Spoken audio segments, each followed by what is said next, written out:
Deus abençoe a todos. Quero, quero falar aqui um pouco sobre. A gente está com um grupo, né? Do grupo Mecenas. E a gente está com o grupo de perguntas e respostas. Tem muita pergunta lá, né? Bastante pergunta. Inclusive, os irmãos estão separando, né? Em grupos de pergunta, porque o pessoal faz uma pergunta atrás da outra, né? E aí a gente está separando então as perguntas e eu gravo vídeo, né? Aí tem irmãos que já que grava também, tem outros que colocam direto no grupo. Então eu separo as perguntas e eu tô aqui com 23 perguntas. Tá de pergunta lá. Então a gente vai respondendo, a gente vai da maneira que a gente crê, né? Claro, né? Que ninguém é absolutista, né? A gente vai responder de acordo que a gente, que nem eu, que creio na mensagem de um profeta, creio que ele vai responder pela Bíblia, sempre pela Bíblia, claro. Então, eu vou responder da minha maneira, certo? Depois a gente vai também fazer, entre nós quatro lá, a gente vai fazer uma comparação, né, com as respostas. E eu vou responder aqui essas pessoas, então, os nomes que eles passaram. E tudo pessoal do grupo. Achei legal, né? É uma maneira legal. As pessoas vão expor aquilo que as dúvidas que tem, né? Bastante pergunta tudo bíblica. Então eu acho interessante, eu acho legal, né? O irmão Branham fez vários cultos de perguntas e respostas, né? E eu acho que vale a pena, entende? Se tiver alguma resposta aqui que vocês não entender, que não, se achar que não está certo, né, leia a Bíblia, procure da maneira então mais próxima da Bíblia. O Branham diz: sempre procure se aproximar o máximo que você puder das Escrituras, sem achismo, sem pensamento próprio, porque a inteligência humana ela não vai conseguir chegar a lugar nenhum. Paulo diz que não veio com sabedoria humana, mas pela revelação de Jesus Cristo, né? Então, as perguntas que... Vamos lá. Vamos aqui para a primeira pergunta, que foi o irmão Maurício. Então, ele lança lá... A primeira pergunta não, né? São várias perguntas, só que ele está entre as que separaram para mim aqui, né? O que é pecado na Bíblia? O que é pecado na Bíblia? Então, o irmão Maurício pergunta, né? Bom, eu anotei todas aqui, certo? Irmão Maurício, a pecado, em 1 João 3,4, pecado vai ter várias maneiras de pecado para você entender, certo? Por exemplo, vai dizer em 1 João, pecado é a transgressão da lei. Tiago 4,17, aquele, pois, que sabe fazer o bem e não faz, comete pecado, certo? Mas vamos entender biblicamente, né? Em São João 16, e agora sim, Jesus vai na raiz da coisa.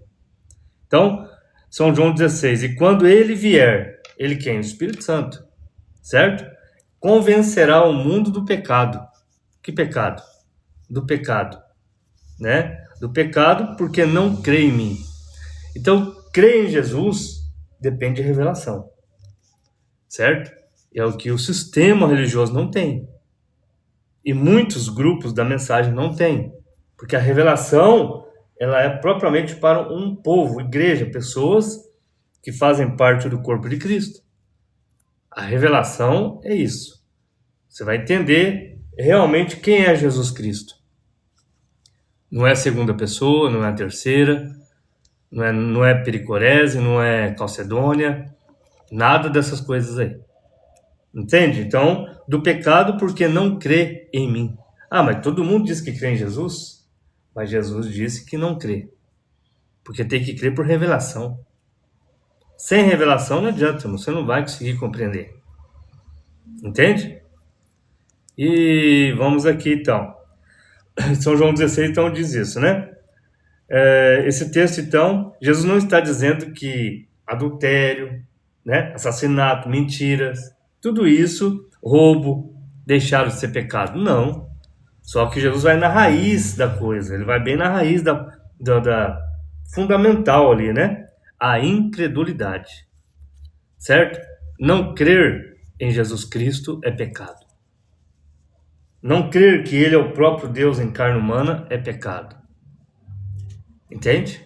Por isso que ele diz em São João 8, se não creres que eu sou, entende? Ele já está falando, né? Se não creres que eu sou, morrereis em vossos pecados. Eu sou quem? O eu sou que falou com Moisés. Vá a Faraó e diga, o eu sou enviou a vós. Entende? Esse eu sou significa aquele que existe por si próprio, por si mesmo, o autoexistente.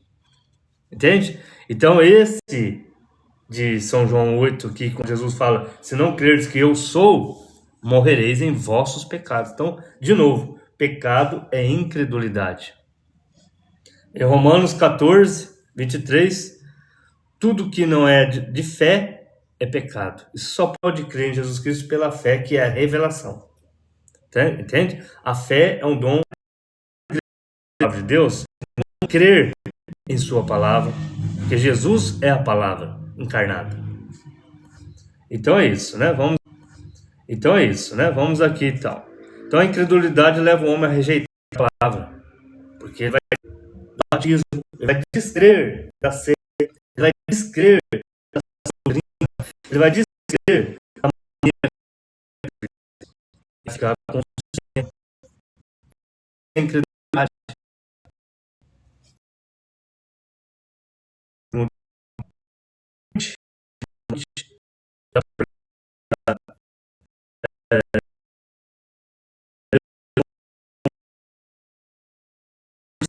sim, né? Se crer for verdadeira, do Espírito, assim, apenas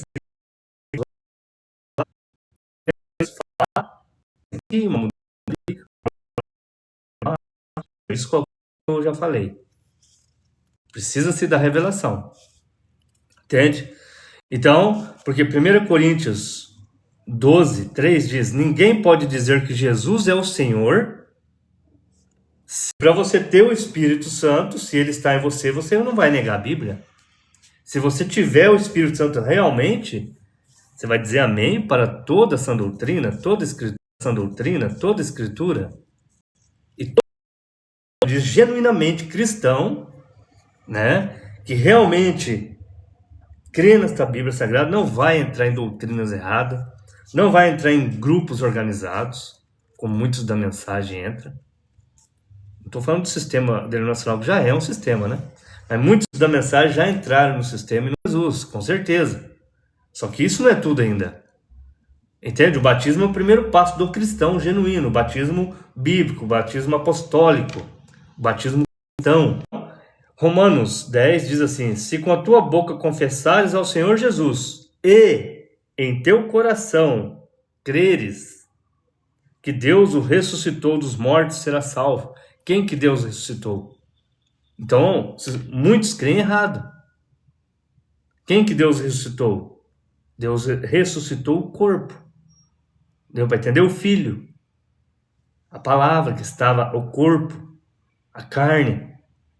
Esse que foi ressuscitado. Então, se você crê em Jesus Cristo, que ele ressuscitou pela revelação, aí, meu irmão. Então a Bíblia vai dizer assim, Romanos 10, por revelação. Não é simplesmente eu creio em Jesus então, meu Bruno,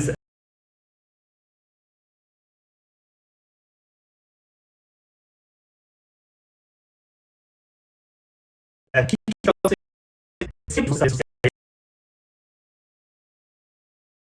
entendimento, como abrir o entendimento dos apóstolos, para que você possa crer no batismo correto, né? E não fazer então essas doutrinas erradas.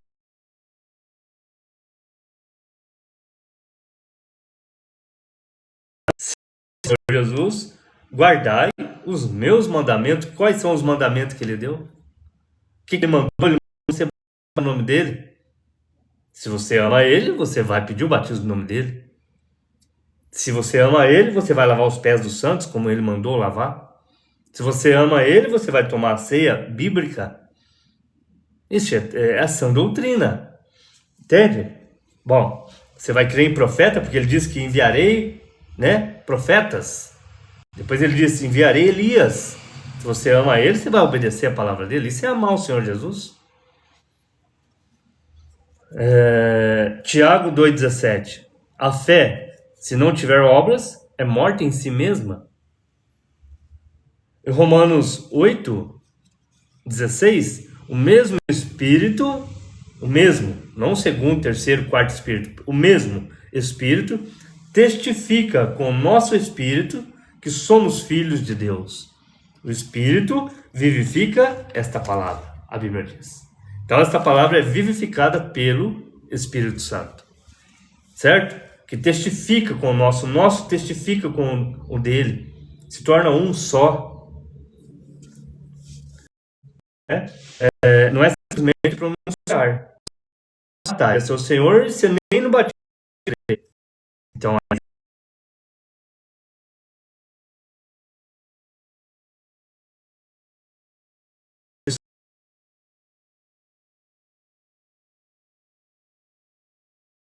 bíblica.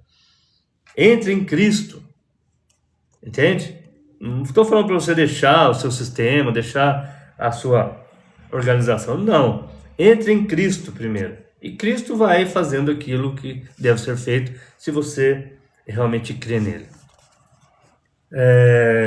Vamos para a próxima, então. A irmã Kátia, né? É pecado a mulher usar calça comprida? Certo? É uma pergunta, né? Bom, o irmão Bruno diz que sim. O irmão Bruno ensina, né? Ensinou que a mulher não deve usar roupa masculina. Entendo isso como parte do espírito, entendendo isso como parte do espírito do mundo. E isso é fundamentado nas Escrituras. Deuteronômio 22:5 estabelece uma distinção. Não haverá traje que pertença a um homem, né, na mulher, e nem ao contrário. Porque qualquer que faz isso, abominação é ao Senhor. 1 Timóteo 2,9 exige traje honesto, pudor, modéstia. Romanos 2,2 não vos conformeis com este mundo, a aparência deste mundo passa. E 1 João 2,15 não ameis o mundo, nem o que no mundo há. Certo? Portanto, a questão não é simplesmente o nome da peça da roupa, é o principal espiritual. Deus estabeleceu distinção entre homem e mulher.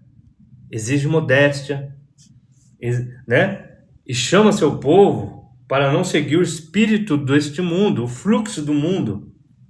Foi nessa linha que o irmão Branco combateu a moda da mulher vestir calça e essas coisas, mini saias rachadas até, né, até em cima, e todas essas coisas aí que é o fluxo do mundo. Por isso que precisa de um profeta, né? E bom, então vamos lá. A quarta aqui é o irmão Jorge, né? O que são pudor e modéstia na Bíblia? 1 Timóteo 2,9, irmão, a Bíblia vai dizer que do mesmo modo as mulheres se ataviem em traje honesto, com pudor e modéstia. Bom, no grego a palavra pudor, né, aiodos, a ideia de vergonha respeitosa, recato, senso de honra e decência. É aquele senso, né, interior que a pessoa tem, que impede a pessoa de expor indevidamente. Agora o meu cachorro está atrapalhando ali. Deixa ele... Bom, Então, pudor, aidos, né? É a ideia de vergonha respeitosa, o recato, senso de honra e decência. Vamos aqui, então. Modéstia. Modéstia significa sensatez, domínio próprio, sobriedade, comportamento equilibrado. E não procura chamar atenção, então, para si, de maneira sensual e extravagante. Certo? Vamos aqui. Vamos aqui continuar. 1 Pedro 3, Pedro vai dizer que coloca a beleza, né, principal, não na ostentação exterior, mas no homem encoberto no coração. Então eles estão preocupados com o exterior, com a aparência exterior. E essa aparência exterior sem pudor. Entende? Uma coisa puxa a outra. E são espíritos. E o espírito, o estilista desse tempo, dessa última era, a era da beleza, a era da moda, a era da enganação, a era da beleza religiosa, a era da beleza mundana. Entende? Então, portanto, pudor começa no interior e aparece no exterior, na modéstia. Perfeito, né? Então é isso. Então, a modéstia governa suas escolhas para que não sejam sensuais, provocantes, extravagantes. Isso é modéstia. Vamos lá, então. Vamos para a próxima. Irmão Elias, o que era a árvore da vida no Éden? Bom, essa árvore da vida, irmãos, no Éden, você vai ver, vamos aqui para Gênesis 3, vamos lá, Gênesis 3, 22. Então disse o Senhor Deus: eis que o homem é como um de nós, sabendo o bem e o mal. Ora, para que não estenda a sua mão e tome também da árvore da vida e coma e viva eternamente, o Senhor Deus, pois, o lançou fora do jardim do Éden para lavrar a terra da qual fora tomado, certo? Em João 11, a Bíblia vai dizer: eu sou a ressurreição e a vida. E ainda em João, 1 João, carta de João 5, 11 a 12, Deus nos deu a vida eterna. E esta vida está em seu Filho, porque Deus está ali. Só existe só uma fonte de vida eterna, que é Deus. Certo? Quem tem o Filho tem a vida. Conseguiram compreender isso? E Apocalipse, a Bíblia vai dizer: dar-lhe-ei de comer da árvore da vida, que está no meio do paraíso de Deus. E Apocalipse 22 volta a apresentar a árvore da vida no cenário da restauração final. Então a Bíblia também usa árvores simbolicamente para representar pessoas. Salmo 1:3.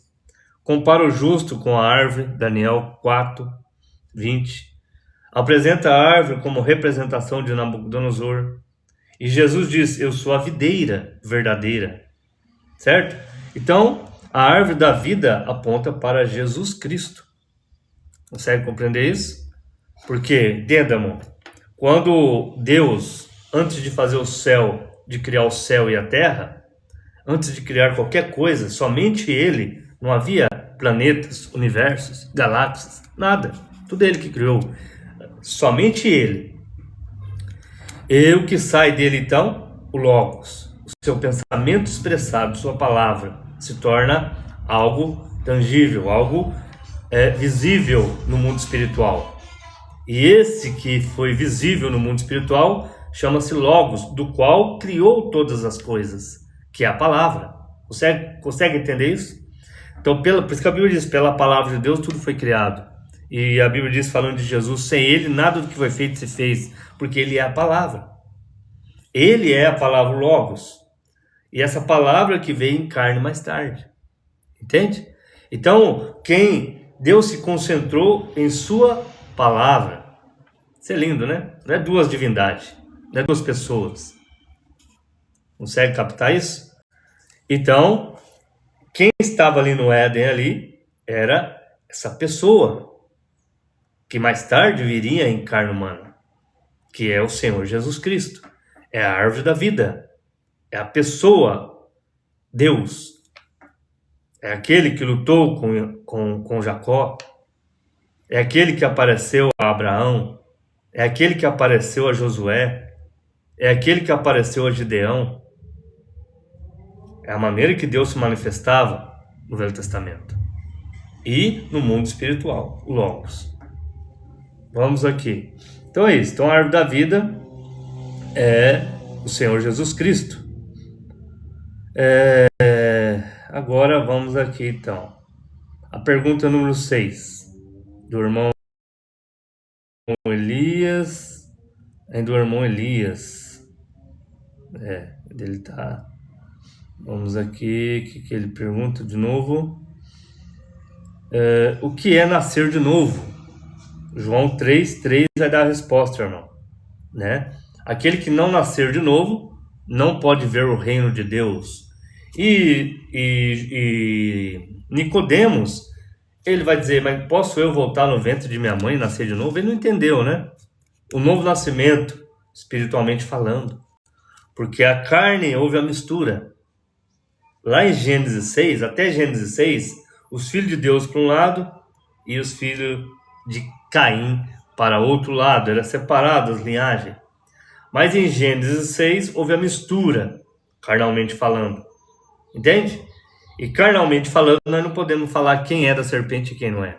É espiritual a coisa, irmãos. Por isso que precisa do novo nascimento. Sem o novo nascimento, ninguém verá Deus. E o novo nascimento é isso. É nascer de novo da palavra de Deus. E você, sendo a palavra de Deus, você não pode negar a palavra de Deus, né? Então, Nicodemos, ele pensou isso aí, né? Em nascer novamente da carne. Mas Jesus estava falando de um nascimento espiritual. O que é nascido da carne é carne. O que é nascido do espírito é espírito. Nascer de novo, portanto, não é simplesmente mudar de religião. Não é entrar numa religião, entrar numa igreja ou melhorar os costumes. Nada disso. É Deus operar uma transformação interior pelo seu espírito e pela palavra.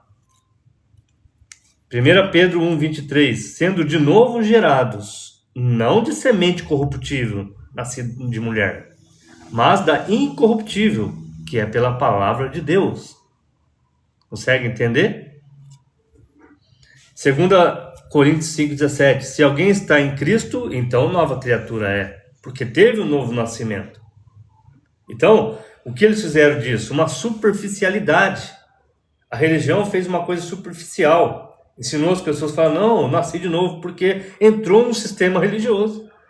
A mãe acordou um dia, no outro dia estava dentro de uma denominação, agora eu nasci de novo. Colocaram na cabeça das pessoas que a partir do momento que eu entro dentro de um sistema 4 paredes, que tem um título de uma placa de igreja, agora eu faço parte daquele grupo, agora eu nasci de novo. Isso é a maior enganação do século. O profeta veio, sai dela. A Bíblia é o contrário, a Bíblia manda sair do sistema. Sai dela, povo meu. E entra em Cristo. E você entrando em Cristo, batizando no nome dele, obedecendo todos os mandamentos dele. E ele vai até te batizar com o Espírito Santo. Te selar. E você vai, claro, congregar com os seus irmãos que creem igual. Não importa se é debaixo da árvore, não importa se é dentro de um templo, não importa onde. Mas não é o templo, é as pessoas que creem na Bíblia como ela é, entrou em Cristo para obedecer os seus mandamentos. Entende? Então, Ezequiel 36 vai dizer, já anunciava isso, Deus daria um coração novo e um espírito novo, colocando o seu espírito no seu povo. Então, irmão Elias, nascer de novo, nascer do espírito, não é apenas abandonar vícios, trocar de igreja, adotar uma religião. Jesus disse: o que é nascido do Espírito é Espírito. E a palavra entra no coração da pessoa. Deus gera uma nova vida, muda a natureza interior, e essa nova vida passa a produzir os frutos de Cristo. Entende? E por isso Pedro diz que somos gerados de novo pela incorruptível palavra de Deus. Então vamos para a próxima agora, né? A 7. Irmão Jefferson.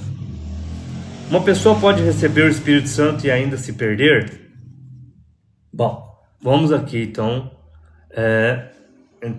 vamos ler Lucas 9. Lucas 9. Vamos aqui para Lucas 9.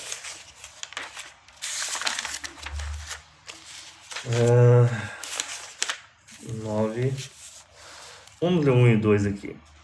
E convocando os seus 12 discípulos, deu-lhes virtude e poder e poder sobre todos os demônios para curarem enfermidades. Enviou-lhes a pregar o reino de Deus e a curar os enfermos. Eles receberam sim o Espírito para poder, só Deus pode fazer isso. Judas estava no meio deles e se perdeu, certo? Judas estava entre os 12 e Jesus disse-lhe: poder e autoridade sobre todos os demônios e para curar enfermidades. E Judas participou daquele ministério. Mesmo assim, Jesus chamou ele de filho da perdição. João 17, 12. Mateus 7, 22, 23, Jesus disse: que se em teu nome, que em nome dele, né? Ele vai dizer assim, ó: em teu nome não profetizamos, eles vão dizer: não profetizamos, profetizar, religiosos. Em teu nome não fizemos demônios, em teu nome não fizemos santo. Então pode se perder sim, irmão. É Bíblia. É Bíblia.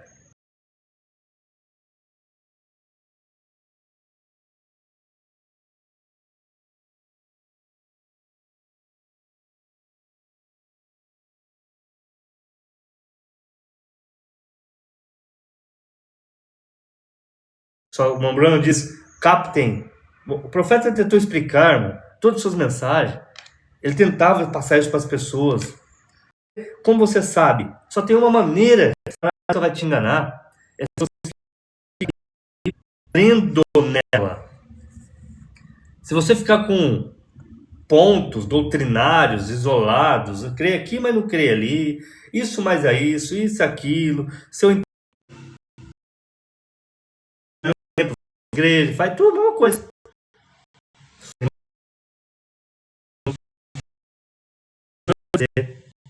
Né? Fala, participantes do Espírito Santo e provar seres do ouro, mostrando que experimentaram a ação sobrenatural de Deus. Então, não é Deus. Consegue se perder. Então, uma precisão importante, então, João 20, 22. Quando Jesus assoprou sobre eles, disse: receber o Espírito Santo, né? Isso ocorreu depois da ressurreição. Judas já não estava ali. Pessoas errados. Judas não estava ali.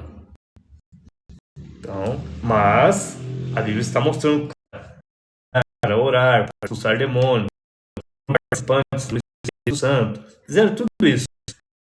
Todavia se perderam. Então, Jefferson, é isso, né? Se receber, sim. Gente, Judas recebeu o poder justamente como os. Então, não é prova de salvação. Então, é só o nascimento.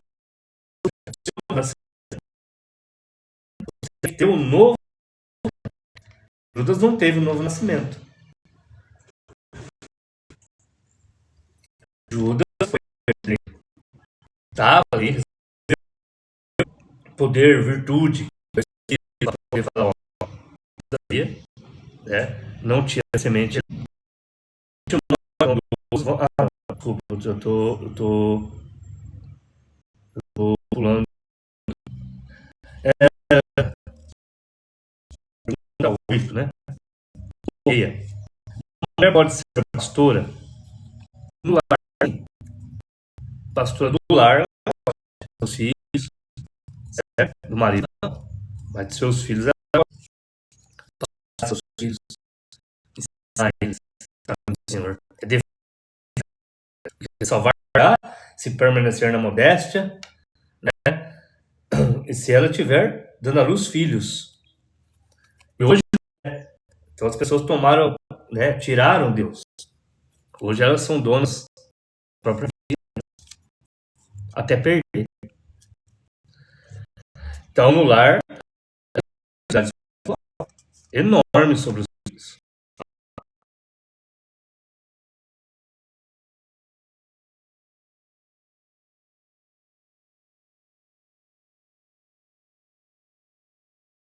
Ela tem responsabilidades enormes sobre o filho de pastor.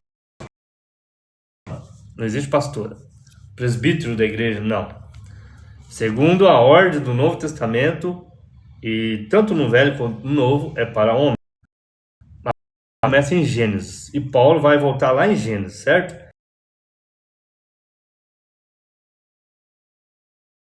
Ele diz em 1 Timóteo 2, 12, 13: Não permito, porém, que a mulher ensine. Pronto. Nem uso de autoridade.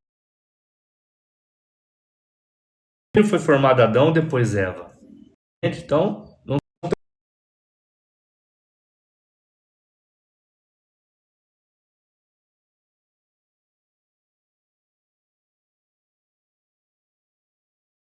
é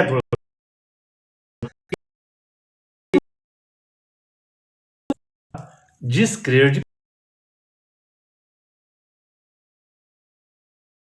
Paulo, que tinha o Espírito Santo, que falou pelo Espírito Santo. Arrumam argumentos.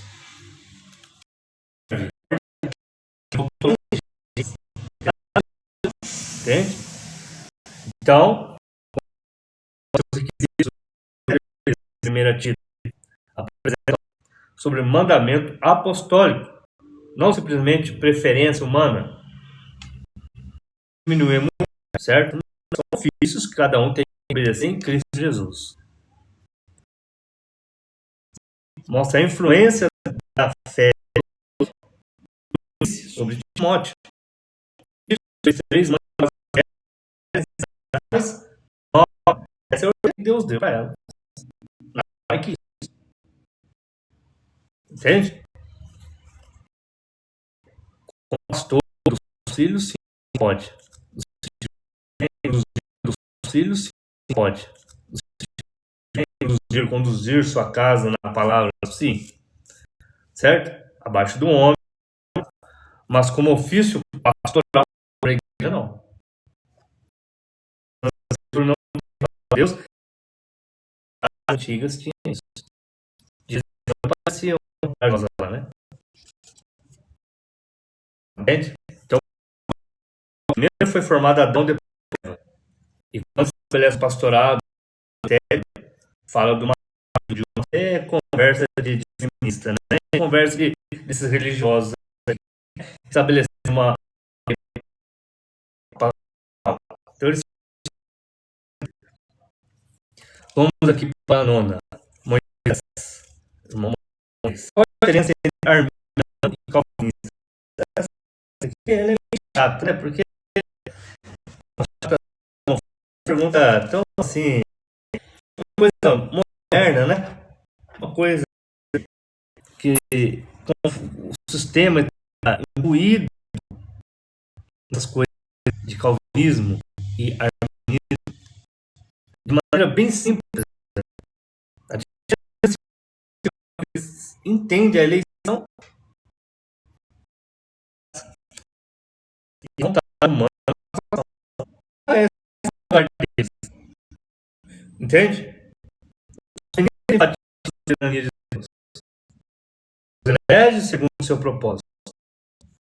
A ação não começa do homem. Há textos que usam para querer apoiar isso, certo? Em Efésios, por exemplo, Efésios 1, 4, como também nos elegeu nele antes da fundação do mundo e nos destinou. Romanos 9 diz que se compadece.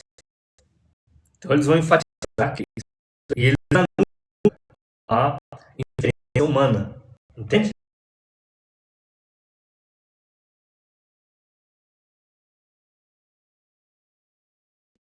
Recorrendo a textos como João 3,16, toda.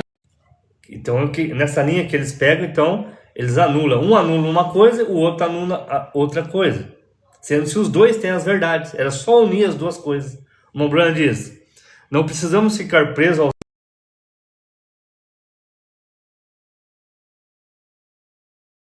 Se predestina os seus. Romanos 8, 29. É Bíblia.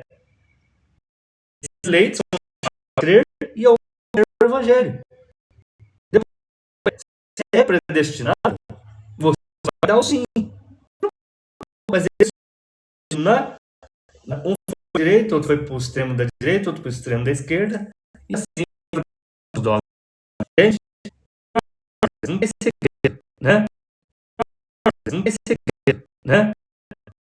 O calvinismo tem maior ênfase à soberania e à liberdade, certo? Escolhe a resposta livre escolha do homem. Não depende do que quer nem do que mais de Deus.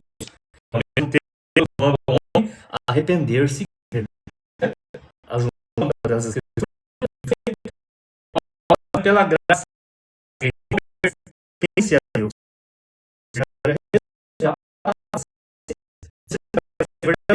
Vai responder a ele.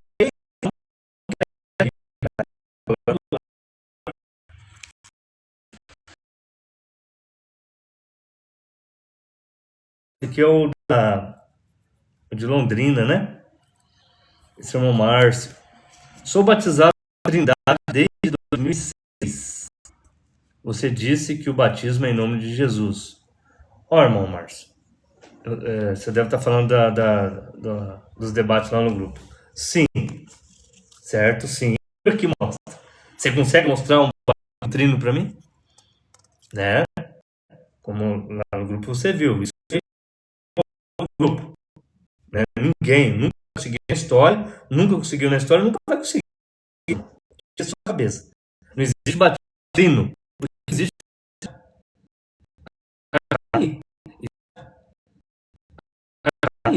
Entende? Isso não é o que está na Bíblia. Aí você diz que ser batizado. Essa é a nas águas o mais rápido possível e ser batizado em Jesus é que temos Jesus. Porque tudo não é. Ou você crê que ele é uma segunda pessoa de uma Santíssima Trindade? Irmão do céu. Isso é paganismo. Isso não existe na Bíblia Sagrada. Isso, se você não fala de Deus, eu posso te mostrar na história. Entende? Mas a história um pouco. Mas a história um pouco. Mas a história um pouco do segundo e do primeiro século. Aqui para você, ó. Eusébio de Cesareia, que é o que eu mais e vou para você como que ele relaciona Deus, a interpretação errônea das pessoas até Deus. Por exemplo, claro que Eusébio ele viveu antes do Concílio de Nicéia e depois do Concílio de Nicéia.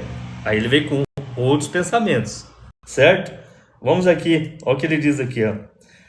Pô, Eusébio de Cesareia, no ano 263 a 340 que ele viveu, no seu livro, capítulo 5, ele vai dizer assim,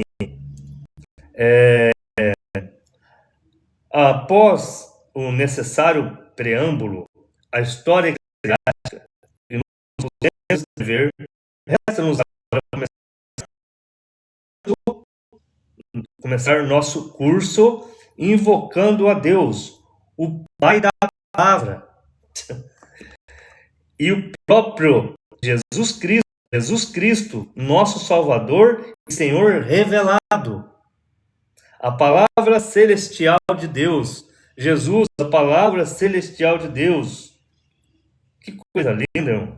Consegue captar isso aqui? Ele não fala nada de filosofia, ele não fala nada de coigualdade, nada de coisas extensas, nada de essência, nada dessas coisas que foi só depois que a filosofia platônica e o neoplatonismo produziram. Foi usado por vários homens depois, tais como Agostinho e assim por diante. E depois de Nicéia. Nicéia foi o debate da Páscoa, da divindade de Jesus. Você vê que Eusébio, então, não tem nada.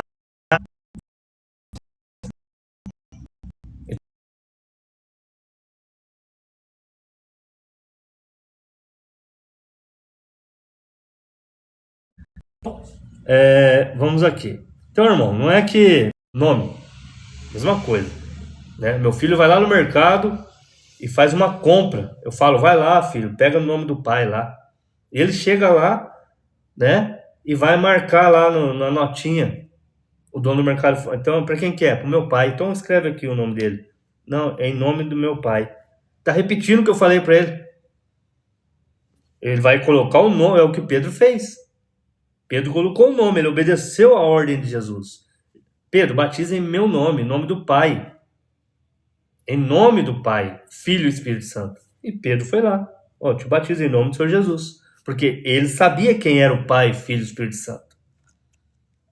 E meu filho, se ele for lá, ele vai escrever Ronaldo. Porque ele conhece o Pai. Ele sabe quem é o Pai dele. Mas eu não falei, eu falei para ele ir lá e pegar no nome do Pai. Vai lá e pega no nome do Pai as coisas lá no mercado. Pode pegar lá no nome do Pai. Imagina, ele chega lá e fala, e escreve lá nome do Pai. O dono do mercado não vai aceitar. Entende? Tem que ter o nome. E é o que Jesus mandou em Mateus 28:19. Mas se vocês também poderiam ler Lucas o final 24, por ali, né? 45, algo assim. Também fala a mesma coisa de Mateus. Os dois estavam lá.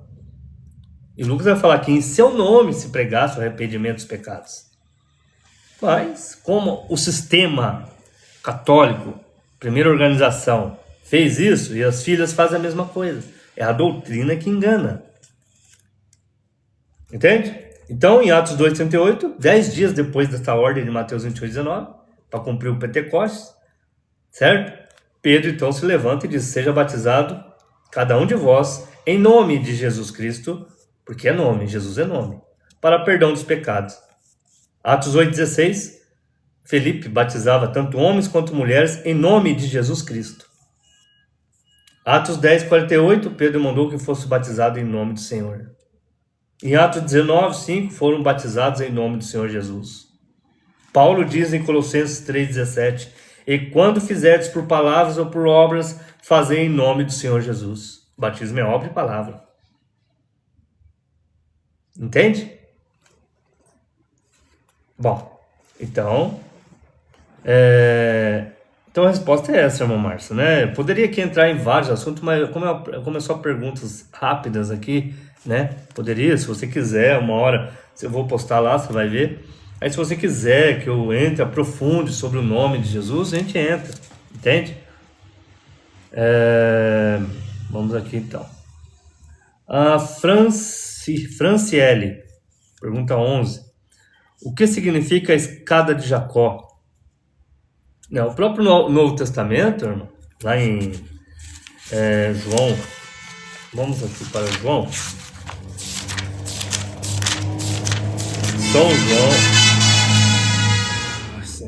São João 1:51.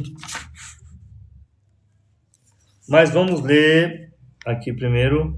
Lá em Gênesis 28, Jacó viu uma escada posta na terra, cujo topo chegava até o céu. E os anjos de Deus subiam e desciam sobre ela. Certo? Essa escada é Jesus Cristo. Consegue entender? 1 João 5:51. Vamos ler então. E disse-lhe Jesus, né? Na verdade vos digo que daqui em diante vereis o céu aberto e os anjos de Deus subindo e descendo sobre o Filho do Homem. É o que tudo no Velho Testamento é sombra, tudo representa Cristo. Como a rocha ferida representava Cristo, a escada representa Cristo, onde os anjos subiam e desciam, Jacó viu. E Jesus falou, os anjos sobem e descem sobre o Filho do Homem. Essa é a escada. Jesus é o caminho. Entende? Consegue captar? Então é isso, né? Jesus disse que eu sou o caminho e ninguém vem ao Pai senão por mim. Timóteo diz, em Timóteo 2, 1 Timóteo 2,5, diz que há um só mediador entre Deus e os homens, Jesus Cristo, homem, que é o corpo. Vamos então para a próxima. Franciele, então é isso. A escada que Jacó viu lá é Jesus Cristo, tá? Representa. Pergunta 12, Rafael. Por que as igrejas cobram dízimo se não tem dízimo no Evangelho? Rafael, eu entendo sua pergunta. É um tempo difícil de falar de dinheiro. Mas os pastores, eles necessitam do dízimo. Não adianta você fugir disso, irmão. Os pastores necessitam. Eles precisam. Verdadeiros pastores que não acumulam dinheiro. Que não pegam dízimo para seus bel-prazeres. Guardando dinheiro. Não. Verdadeiro pastor, né? Se ele vai viajar, se ele vai fazer algo, ele precisa. Se a gente quer, se você precisa se alimentar da palavra, o pastor é a obra dele. Mas é uma corrente. Entende? Não é para enriquecer, pastor. O problema é que eles fizeram do dízimo uma maneira de lucro, de empresa, de sobrevivência, fora do que a Bíblia ordena. Entende? Mas o erro é quando um sistema transforma o dízimo em comércio, irmão. Então eles ficam arrecadando dízimo e ofertas, isso e aquilo, tendo igrejas. Jesus nunca mandou fazer isso. É para levar o evangelho, é para a boca, é para falar, é para a rádio, é para aquilo, é para espalhar a palavra de Deus. Mas eles querem fazer denominações, hierarquia, uma denominação. Porque se já tem uma denominação, pensa comigo, irmão. Vamos supor que é fulana de tal. E essa igreja fulana de tal, ela abriu filiais. E vai abrir filiais. Só que veio a outra também, que é a mesma coisa que aquela doutrina. É sujeira. Agora, Deus tem filho ali dentro, viu, irmão? Estou falando que Deus tem filho dentro de todo o sistema, veja bem. Seus filhos estão espalhados. E Deus vai tirando. A palavra de Deus, que é a sua palavra. Consegue captar isso? Então, né, vai de você ter revelação para entender isso. E o Evangelho, irmão, agora, se você quiser que eu use a Bíblia, eu vou usar a Bíblia com você, então. Entende? Vamos lá, né? Não é porque eles fazem isso, mas isso não significa que o princípio do dízimo não tem relação com o Evangelho. Vou te mostrar, provar pela Bíblia, porque é a Bíblia falando. Em Gálatas 3:8, vamos ler Gálatas 3:8, irmão, para você. Vou te mostrar que o dízimo no Evangelho sempre foi dízimo. Aí você vai falar, não, mas é Velho Testamento. Não confunda as coisas. Se você for espiritual, você vai entender as coisas espirituais. A palavra de Deus, ela é espiritual. Gálatas 3:8. Ora, tendo a Escritura previsto, não é? Tudo que não é judeu, vamos aqui.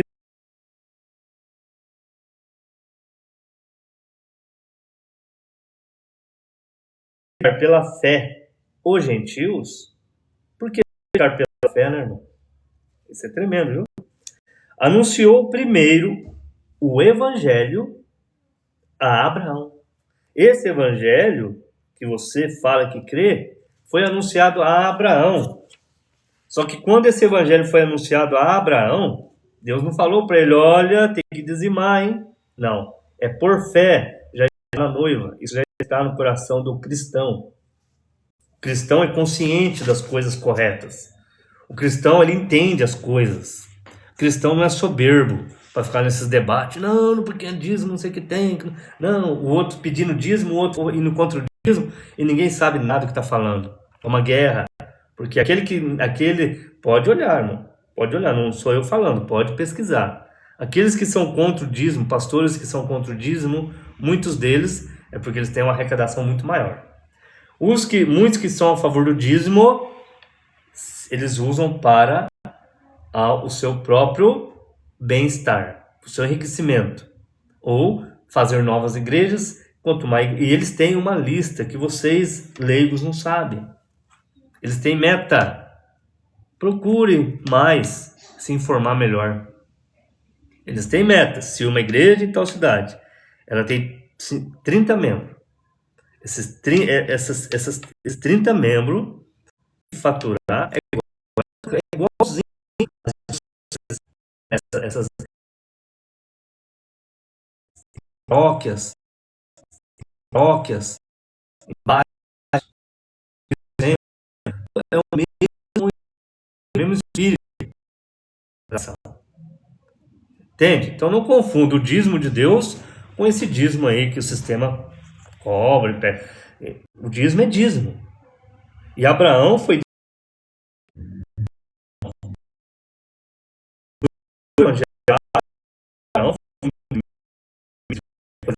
Moisés. Sacerdote Abel e Abraão. Claro, né? Claro, com certeza que Melquisedeque não levou aqueles despojos para lugar nenhum. Mas ele deu, ele devolveu, ele não quis nada daquilo ali. Entende? Vamos aqui, vamos entender. E o Novo Testamento volta exatamente a esse acontecimento em Hebreus 7. Abraão deu a Melquisedeque o dízimo de tudo.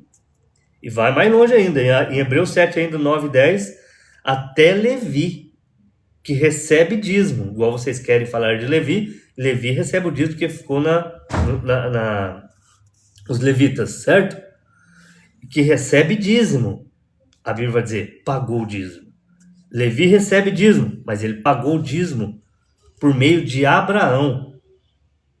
Porque ainda eles estavam nos lombos de seu pai. Certo? Quando ele pagou o dízimo. Então ele pagou o dízimo. Dízimo é um ato de fé. Por isso que não vai ter lei, não vai ter ordenança no Novo Testamento. Porque já começou com Abraão, o Evangelho. Então, não pode simplesmente dizer dízimo é somente da lei de Moisés. Não existe isso. Porque Abraão dizimou antes de Moisés e Hebreus usa exatamente o acontecimento no Novo Testamento. Certo? Bom, é isso, irmão. Podemos mais escritura, mostrar como que Deus trabalha, mas não tem, esse é o básico. E aí isso aqui é por fé. Se você não crê, não tem o que fazer.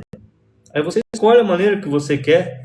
Você quer a bênção, né? Você quer que o pastor venha até você, mas você não quer ajudar na obra de Deus.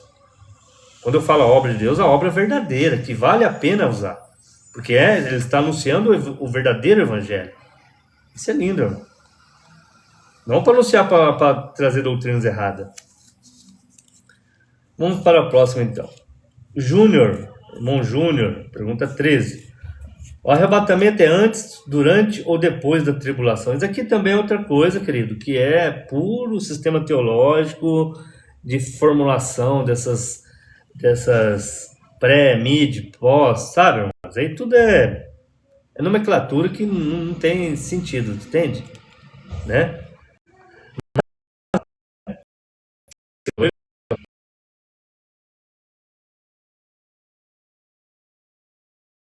Para passar pelo período da ira de Deus, do juízo. Jesus disse em Lucas 21, 26. Lucas 21, 36. Vigiai, pois, em todo o tempo, orando, para que sejais ávidos, por dignos de evitar todas estas coisas que hão de acontecer. e de estar em pé diante do Filho do Homem. Isso é tremendo, não é? Quem que vai estar em pé lá? Não é a noiva? 1 Tessalonicenses 1,10. Jesus é aquele que nos livra da ira futura. Isso é lindo. 1 Tessalonicenses 5,9. Porque Deus não nos destinou para a ira, mas para a aquisição da salvação. É noiva, você é noiva. Apocalipse 3,10. Eu te guardarei da hora da tentação que há de vir sobre todo o mundo, que é a grande tribulação. Então, o arrebatamento, propriamente dito, aparece claramente em 1 Tessalonicenses 4,16. Os mortos em Cristo ressuscitam primeiro, e os vivos são arrebatados juntamente com eles nas nuvens, que é outra dimensão, claro, não é essas nuvens aqui da atmosfera, a encontrar o Senhor nos ares. Então, irmão Júnior, é isso, né? O arrebatamento da noiva é antes da grande tribulação. Paulo diz que Deus não nos destinou para a ira. Jesus falou escapar das coisas que virão sobre a terra, estarão de pé diante do Filho do Homem. Essa é a noiva. Consegue entender isso, irmão? Então a noiva encontra Cristo nos ares antes do período da purificação da terra. Porque é só aí, se você ainda não crê nessas escrituras, você vai para a tipologia. Vai para José. Você vai entender. Você vai para José, você vai para o próprio Adão, que é Enoque. Adão não é o primeiro Adão que tipifica Cristo. Adão, quem que foi arrebatado antes do dilúvio? Enoque. E Enoque era o que depois de Adão? O sétimo. E nós somos o que depois do segundo Adão? A sétima vigília, a era de Laodiceia, a última era, a era do mensageiro, a era do profeta, restaurador. Então tudo encaixa, tudo encaixa. Vamos aqui então para a pergunta 14. A Sônia. O que seria o sodomismo de hoje? Irmã, na Bíblia, Sodoma ela não é condenada só por um único pecado que vocês sabem qual é, que é o sexo, né, fora do normal, né? O outro, vocês entendem. Em Gênesis 19, 4 ao 5, os homens de Sodoma procuraram ter relações sexuais com os visitantes masculinos de Ló, que eram os anjos, certo? Que é a violência sexual, o abuso ali, vocês entendem. Mas também em Ezequiel 16, 49 a 50, eis que esta foi a iniquidade de Sodoma. Quais? Soberba, fartura de pão e abundância de ociosidade. Exatamente o que nós estamos vivendo hoje. Exatamente o que nós estamos vivendo hoje. Por isso que Jesus disse, como foi nos dias de Sodoma, nos dias de Noé, só você olhar, irmão. Estamos vivendo exatamente isso aí. Não é só sodomismo, homossexualismo e essas coisas. Também fartura de pão. Tem tudo. Soberba. Homens soberbos, que não se dobram diante da palavra de Deus. Religiosos, cheios de religião na cabeça. Esse é isso aí que a Bíblia condena. Judas 7 acrescenta que Sodoma e Gomorra se entregaram à prostituição e foram após outra carne. Então, biblicamente, Sodoma representa, sim, um quadro bem maior do que a imoralidade sexual. Imoralidade sexual, violência, soberba, abundância de pão, alimentos e assim por diante, sem misericórdia, desprezo pelos necessitados e rebelião contra Deus. Então é bastante coisa que representa aí, né? Perfeito, né? Então vamos para a próxima. Pergunta 15, Gabi. Irmã Gabi. É pecado a mulher cortar o cabelo? Sim, com certeza, né? Lombrana mostra pelas escrituras Coríntios 11, onde Paulo trata do cabelo da mulher, sua glória e sua relação com a ordem estabelecida por Deus. 1 Coríntios 11, 5 e 6 diz que a mulher se apresenta com a cabeça descoberta, desonra a sua própria cabeça. E quem é a cabeça da mulher? 1 Coríntios 11, 3, Quem é a cabeça da mulher? Deixa eu acertar minha live aqui. A cabeça da mulher é o homem. Então ela desonra ele quando ela corta seus cabelos. Como cabelinho de homem. Tosqueia, corta as pontas e vai. Isso vai mostrando o espírito que está por trás disso. Então quando ela corta, ela desonra. 1 Coríntios 11:15. Mas ter a mulher cabelo crescido lhe é honroso, porque o cabelo lhe foi dado em lugar do véu. Portanto, o cabelo comprido não é apresentado simplesmente como uma moda daquela época, não. O cabelo foi dado em lugar do véu e deve ser respeitado. Então Paulo vai diz que a mulher que se apresenta com a cabeça descoberta desonra a sua própria cabeça. Então, se a mulher corta o cabelo, ela desonra a sua própria cabeça. E quem que é o cabeça da mulher? 1 Coríntios 11:3. E a cabeça da mulher é o homem. Ela está desonrando ele. E o cabelo da mulher é algo sagrado, que não deve passar tesoura nunca. Certo? E Paulo vai falar, 1 Coríntios 11:15. Mas ter a mulher cabelo crescido lhe é honroso, porque o cabelo lhe foi dado em lugar de véu.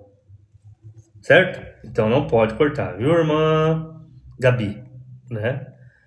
Vamos para a próxima. Pergunta 16. Ainda Gabi. Cristã pode usar maquiagem e essas... Eu não estou entendendo, maquiagem, né? Batom, todas essas coisas. Irmão, o profeta da era, por isso que precisa de um profeta. Depende, irmão. Assim, muitas pessoas entendem que não tem problema. Isso, as religiões, elas variam, né? Cada religião tem o seu dogma, os seus pensamentos. Eles não baseiam-se firmemente nas escrituras. 1 João 2,15.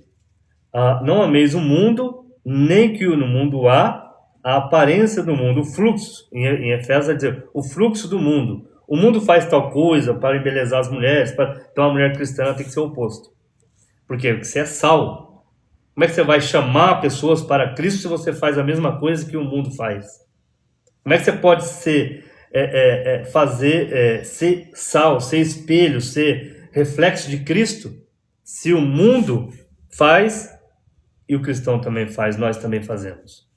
Então o irmão Branham vai dizer, ensinou contra isso, contra essas coisas. Maquiagens, essa maquiagem exagerada, né? Batom, aquele, né, exagerado, tratando isso como parte de influência da moda do espírito mundano da era, que é Laodiceia. Por isso que essa era Laodiceia é tão condenada na Bíblia. É a pior era que nós já vivemos. É a era do fim, não existe outra era. Não tem mais, não tem a 8ª era. É a 7ª que nós estamos vivendo. Laodiceia, qualquer professor bíblico deveria saber isso, né? Ele sabe.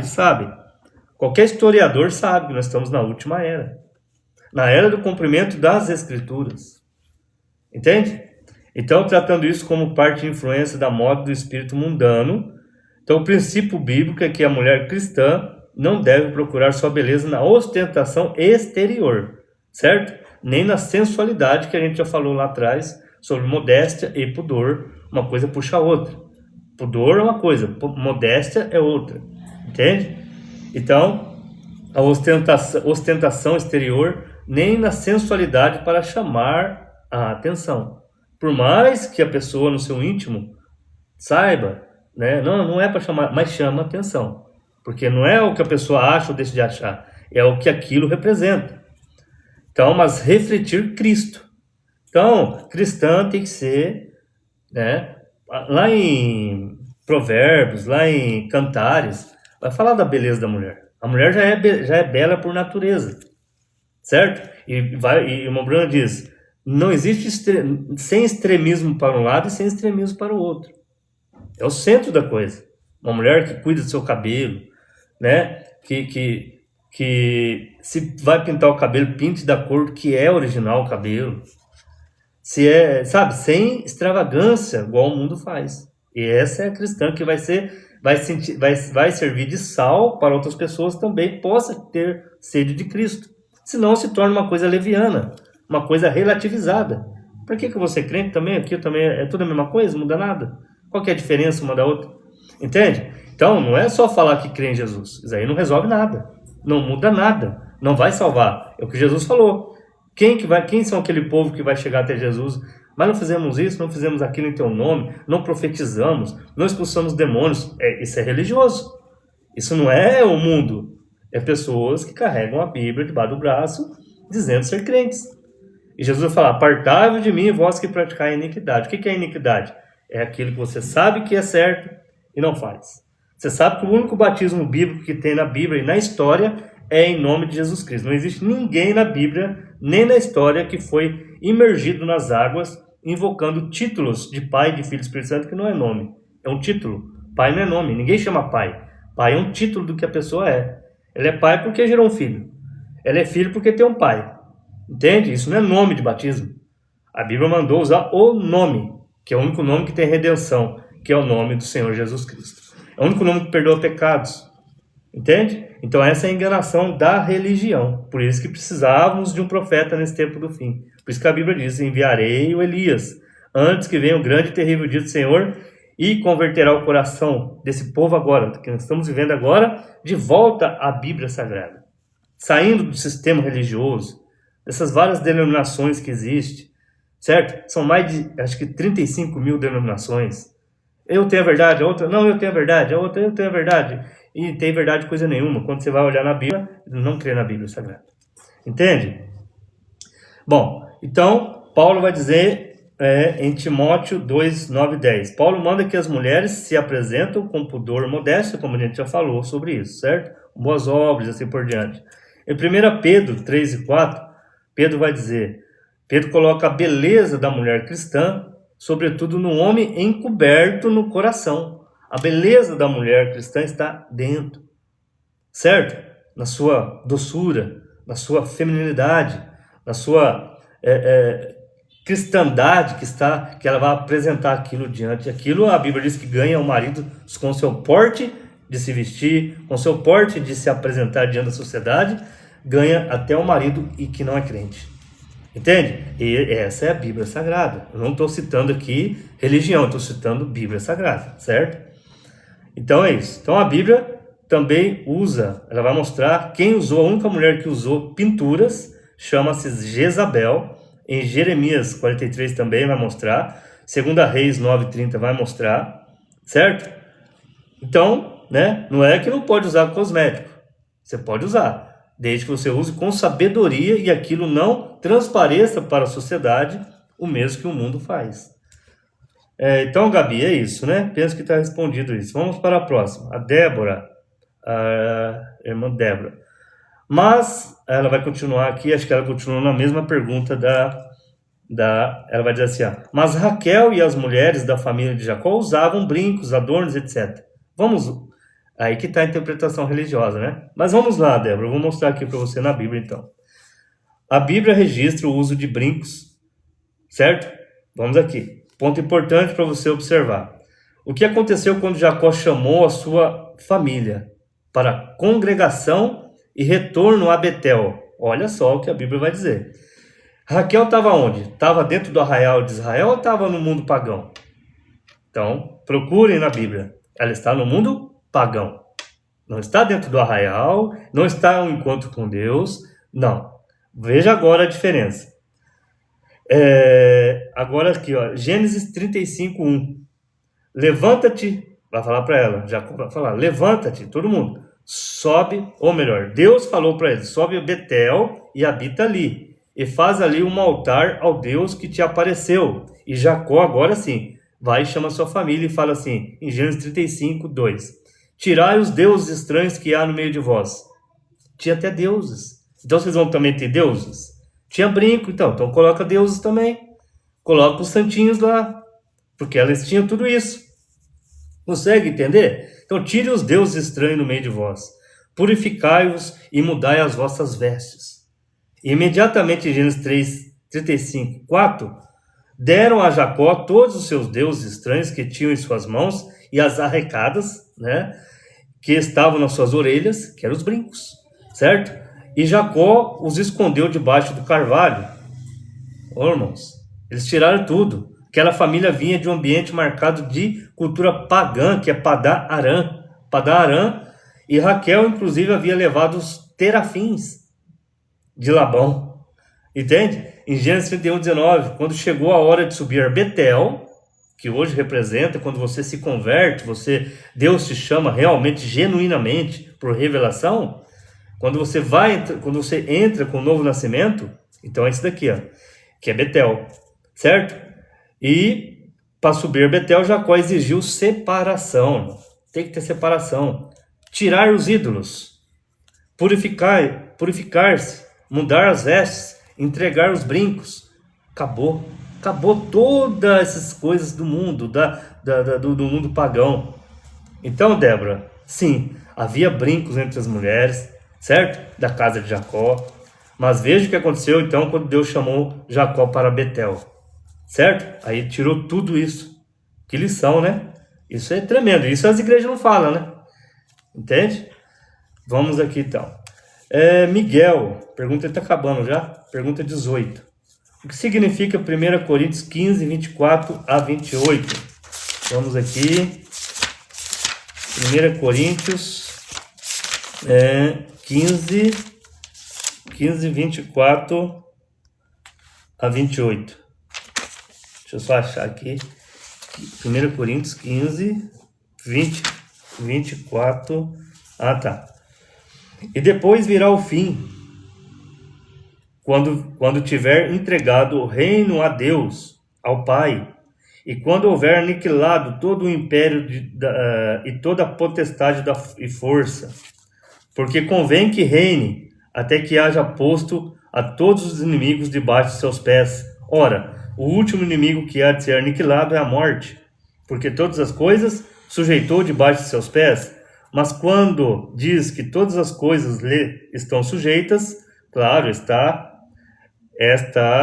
que se executua aquele que lhe sujeitou todas as coisas. E quando todas as coisas lhe estiverem sujeitas, então também o mesmo Filho se sujeitará àquele que todas as coisas lhe sujeitou, para que Deus seja tudo em todos. Então, irmãos, aqui o que é isso aqui? Lembra que lá no grupo você viu, acho que eu falando sobre Deus. Vamos fazer bem rapidinho. Deus, antes de criar os céus e a terra, não havia nada, somente o Espírito de Deus, certo? É invisível. A Bíblia diz que nunca ninguém viu a Deus e nem pode ver. Deus, antes de criar qualquer coisa, ele tinha que se tornar visível, porque ele ia criar os anjos. E os anjos, no mundo espiritual, vê Deus, né? Eles adoram Deus. Tem os serafins, os querubins, que estão diante de Deus. Então, eles estão vendo Deus. Só que Deus, para criar todas as coisas, Deus, então, ele criou o céu, criou a terra, criou tudo. Ele teve que se tornar visível. Ele se torna visível em seu Logos. Esse Logos é a imagem de Deus, certo? É a palavra. Essa palavra, então, que se tornou visível, Deus, então, agora, ele vai criar. Por isso que a Bíblia diz, tudo foi criado pela palavra. Consegue captar isso? A palavra de Deus. E Jesus é esta palavra encarnada. Não é a segunda pessoa da Trindade. É o próprio Deus. E ele criando todas as coisas, fez todas as coisas. Aqui na Terra, então, houve a queda humana. E agora Deus tinha também que entrar na humanidade.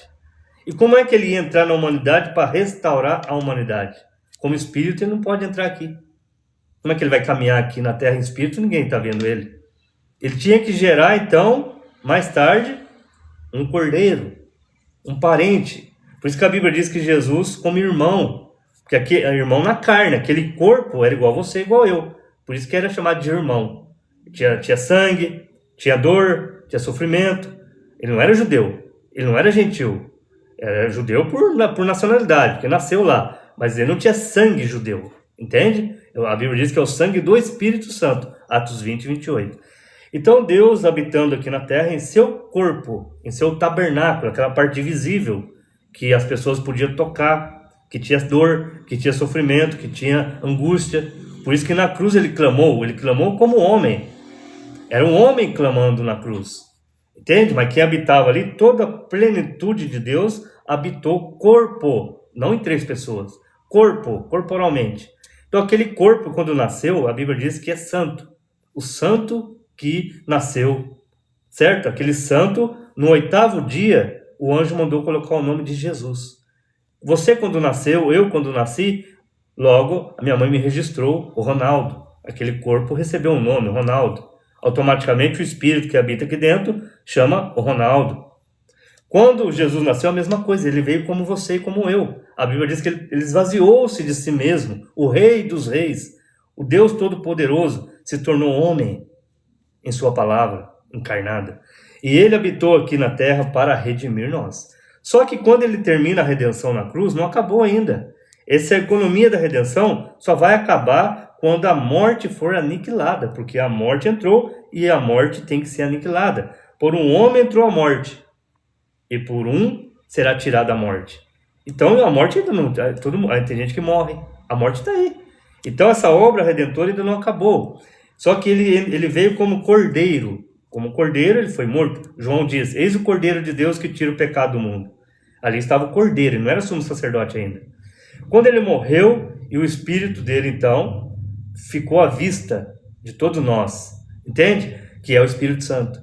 Então, quando ele morreu, aquele corpo hoje está na intercessão. Ele subiu, ele ficou 40 dias na terra, não é? E aquele corpo subiu. Deus deixou, aquele corpo hoje está na intercessão, certo? Intercedendo por mim e por você. Por isso que a Bíblia diz, há um intercessor entre Deus e os homens. Jesus Cristo, homem. Então, é o corpo que está lá intercedendo por nós. Deus olha para o sacrifício. E ele, então, ainda na sua obra redentora, ainda que não acabou, ele volta na igreja agora na forma do Filho de Deus na igreja, que é o Espírito Santo. O Espírito Santo não é a terceira pessoa de outra Trindade, isso não existe na Bíblia, não existe na história. E eu posso mostrar para o irmão quando que isso foi inventado e quem inventou. Então não tem nada a ver com a Bíblia Sagrada. Não existe terceira pessoa. O Espírito Santo é o Espírito de Jesus Cristo. A Bíblia vai dizer o Espírito de Cristo em nós, esperança da glória. Entende? Então ele está fazendo essa obra redentora. A intercessão está lá, ele está como sumo sacerdote, e o Espírito Santo, ele chamando nós, chamando você, chamando eu, de volta à palavra, de volta para formar o corpo dele aqui na terra, o corpo místico, para o arrebatamento da igreja. E mesmo depois do arrebatamento da igreja, ainda a obra não acabou. Agora ele vem como rei. Então ele vem em 3 nomes. Filho do homem, profeta quando ele esteve aqui na terra. Filho de Deus, hoje, Cristo na igreja, certo? Sempre o mesmo Deus. E rei quando ele vier reinar com o seu povo aqui na terra, o milênio. Entende? Aí depois, sim, por isso que esse texto que você citou, aí quando ele entregar o reino ao Pai, é quando a morte for aniquilada. Então essa obra redentora acaba. E Deus não precisa mais dessa obra redentora. Essa obra de filiação acaba. Entende? Por isso que a Bíblia vai dizer no finalzinho aqui, ó. E depois que tudo lhe for sujeito, para que Deus seja tudo em todos. E quem vai habitar lá conosco eternamente? O próprio Deus em seu tabernáculo, que é o corpo. Entende? Então vamos lá. Então, 1 Coríntios 15, 24, que você citou, depois virá o fim quando tiver entregado o reino a Deus, ao Pai, porque convém que reine até que haja posto todos os inimigos debaixo de seus pés. Observe a palavra até. Então ele tem que reinar até. Existe uma missão sendo cumprida, irmão. Entende? Não acabou ainda.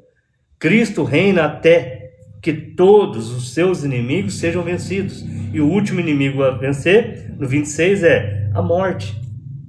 Então, enquanto não acabar a morte, ele está ainda na obra de filiação. Por isso que fala filho de Deus. Não existe filho eterno que vivia com Deus lá na eternidade, não tem nada a ver. Hoje te gerei é tempo. Entende?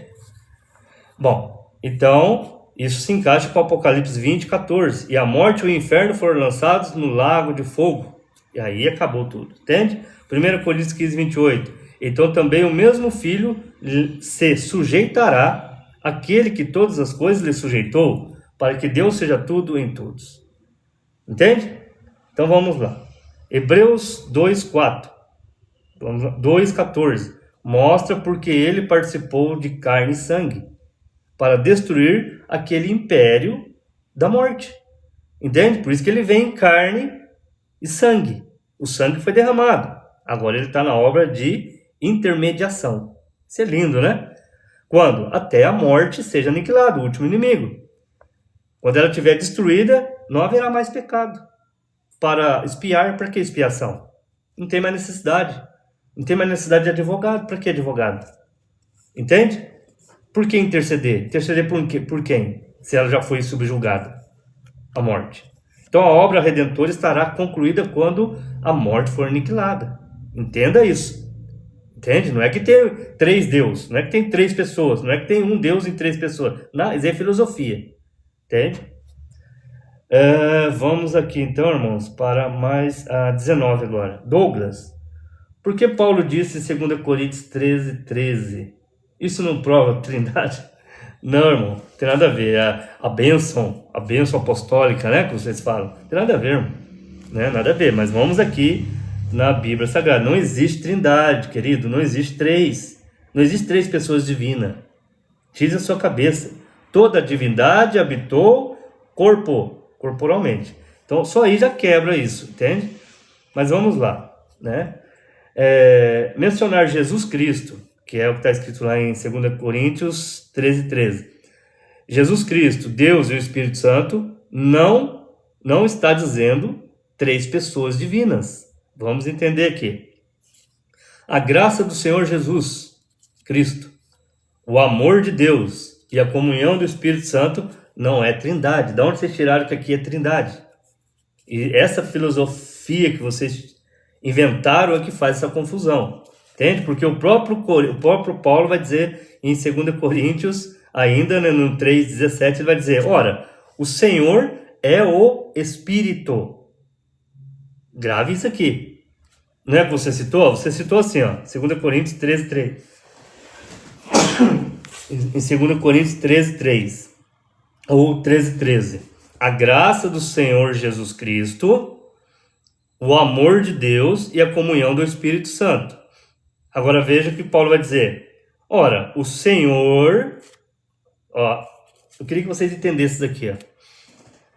Em 2 Coríntios 13:13 não está dizendo assim, o Senhor, na graça do Senhor Jesus Cristo e do Senhor Deus e do Senhor Espírito Santo. Não tem nada a ver. Um Senhor, a graça do Senhor Jesus Cristo. Por quê? Porque em Atos 2:36, a Bíblia vai dizer, Pedro vai dizer, e Deus, a este Jesus, Deus o fez Senhor e Cristo. Só há um Senhor.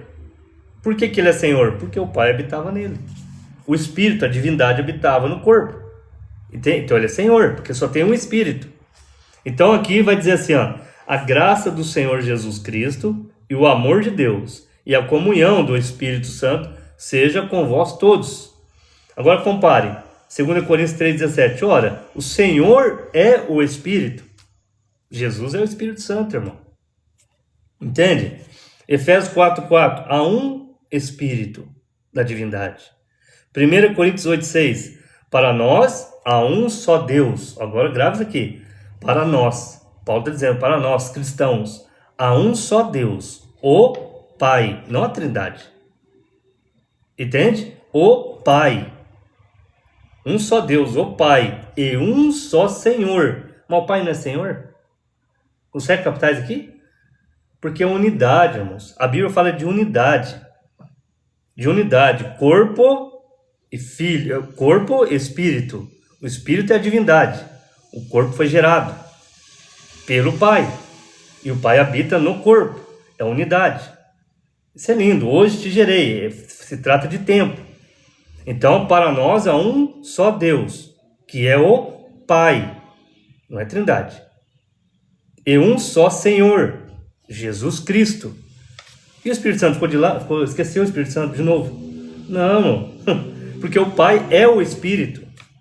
Não existe 2 Espíritos na divindade, 3 Espíritos na divindade. Então, Paulo vai dizer de novo, para nós há um só Deus, o Pai, e um só Senhor, Jesus Cristo. Pronto. Colossenses 2:9, porque nele, naquele corpo, corporalmente, habita toda a plenitude da divindade. Tudo que é Deus se concentra naquele corpo. Isso é lindo, né? Portanto, Paulo está apresentando a graça, o amor e a comunhão na obra que Deus tem para conosco. Não tem nada de 3 pessoas aqui. Não existe coexistência aqui, coigualdade, essência, hipóstase. 3 hipóstases. e uma essência, nada disso. Isso aqui é filosofia. Não creia nisso, pelo amor da alma de vocês. Isso é paganismo.